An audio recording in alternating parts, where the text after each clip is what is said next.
Hi, I'm Grayson Sharp, and in this video, I'm going to be showing you the opening 2 missions of the Devil's Storm campaign. Let's get started. The first mission of the Devil's Storm campaign is First Contact. In First Contact, the player will touch down on a Zerg-infested planet for the first time with the goal to locate a relay station and get it back up and running. Players will do this by using their Ghost Recon ability. This will allow them to see oncoming threats and maneuver their squad appropriately. There are also enemies burrowed all throughout the map that are undetectable and will try to get a jump on the player. The canyons also have enemies that will try and jump out and ambush the player, so caution and good reactions are necessary. This map is tight, twisty, and has lots of paths that the player can use to escape or be flanked.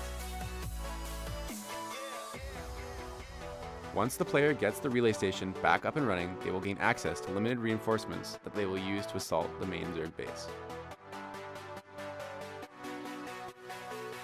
There are 4 mobile Zerg forces that will roam the map, all of which are too strong for the starting squad to handle on their own.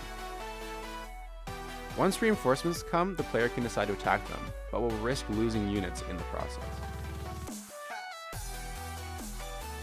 Once the player gets the reinforcements, they can choose to assault the Zerg from the front or try to find an alternative strategy. Behind a Zerg stronghold, there are destructible rocks that, once destroyed, will allow easy access into the Zerg base. This will make the player only have to fight half the enemies and make their life a whole lot easier. Unseen Blade is the second mission in the campaign. In Unseen Blade, the player will be trying to defend their newly secured base against oncoming waves of Zerg forces, long enough for the Protoss to strike from behind.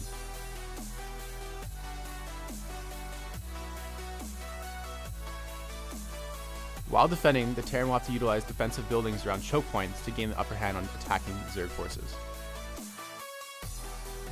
The player can use bunkers and siege tanks to try and hold their ramp for as long as possible. The opening location for the Terran comes with one entrance, so it's fairly easy to defend.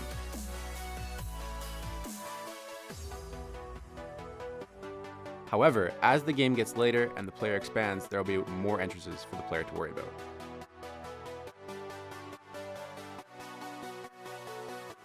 Bunkers will keep their units safe, while the siege tanks will provide a lot of splash damage from range.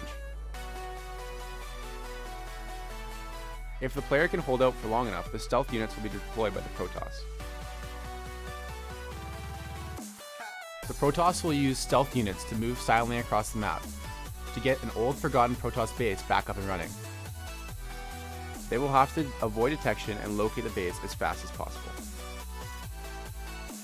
Once the Protoss base is online, the player will have to find and destroy the remaining Zerg bases on the map.